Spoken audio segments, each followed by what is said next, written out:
Hi friends, எல்லாருக்கும் வணக்கம் and welcome back to Subhiyum Naanum. இன்னைக்கு நம்மளோட சேனல்ல நம்ம வீட்ல உள்ள சிம்பிளான பொருட்களை வச்சு ஒரு ரெசிபி பார்க்க போறோம். வீடியோக்குள்ள போறதுக்கு முன்னாடி இன்னுமே நம்ம சேனலை subscribe பண்ணலனா subscribe பண்ணிக்கோங்க. வாங்க வீடியோக்குள்ள போலாம்.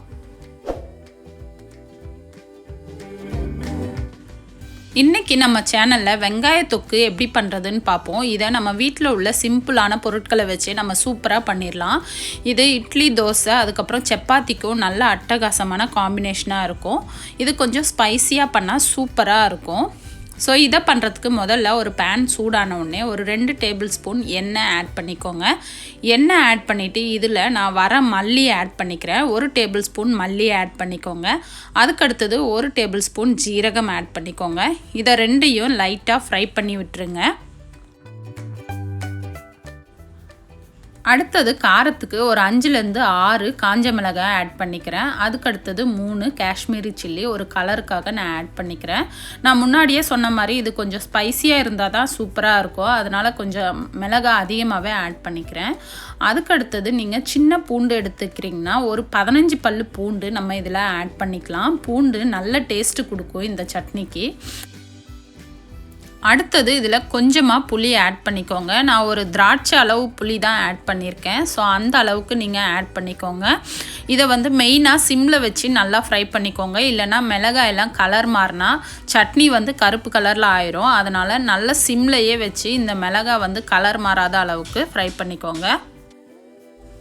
இப்போ இது நல்லா ஃப்ரை ஆயிடுச்சு. இது ஆறுனதுக்கப்புறம் ஒரு மிக்ஸி ஜாரில் போட்டு ஒரு 3லேருந்து 4 பல்ஸ் பண்ணி எடுத்துக்கோங்க.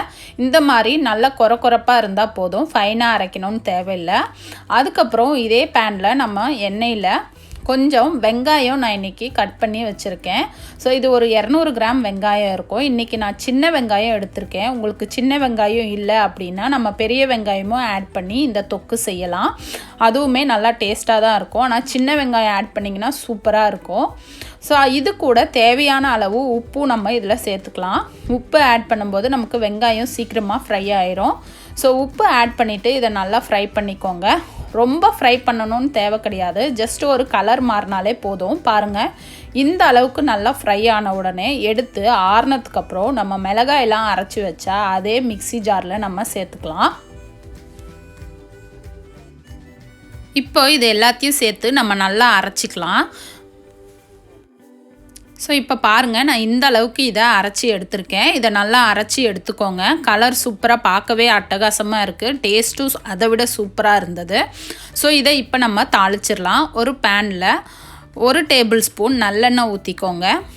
அடுத்தது இதில் கொஞ்சமாக கடுகு ஆட் பண்ணிக்கோங்க. கடுகு பொரிஞ்ச உடனே நான் இதில் ஒரு 1/2 டேபிள் ஸ்பூன் பெருங்காயத்தூள் ஆட் பண்ணிக்கிறேன். அடுத்தது கொஞ்சமாக கருவேப்பிலை இதில் ஆட் பண்ணிக்கோங்க. இது எல்லாமே நல்லா பொரிஞ்ச உடனே நம்ம அரைச்சி வச்சுருந்த வெங்காய தொக்கை எடுத்து இதில் ஆட் பண்ணிடலாம். ஆட் பண்ணிவிட்டு கொஞ்ச நேரம் கலக்கி மிக்ஸ் பண்ணி விட்டுக்கோங்க. அவ்வளோதான். அதுக்கு அடுத்தது நம்ம தொக்கு சூப்பராக ரெடி ஆயிரும்.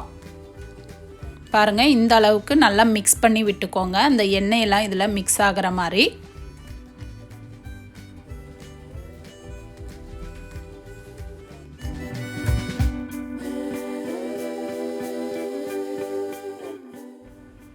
ஸோ அவ்வளோதான், நமக்கு வெங்காய தொக்கு சூப்பராக ரெடி ஆயிடுச்சு. காரசாரமான நல்ல வெங்காய தொக்கு சூப்பராக ரெடி ஆயிடுச்சு. இது நான் சொன்ன மாதிரி இட்லிக்கும் தோசைக்கும் அதுக்கப்புறம் சப்பாத்திக்கு ரொம்ப நல்ல காம்பினேஷன், சூப்பராக இருந்தது. ஸோ நீங்களும் உங்கள் வீட்டில் இந்த ரெசிபியை மறக்காமல் ட்ரை பண்ணி பாருங்கள். ட்ரை பண்ணி பார்த்துட்டு எப்படி இருந்ததுன்னு கமெண்ட் பாக்ஸில் கமெண்ட் பண்ணுங்கள். கூடவே மறக்காமல் நம்ம சேனலை சப்ஸ்கிரைப் பண்ணிக்கோங்க. தேங்க்யூ.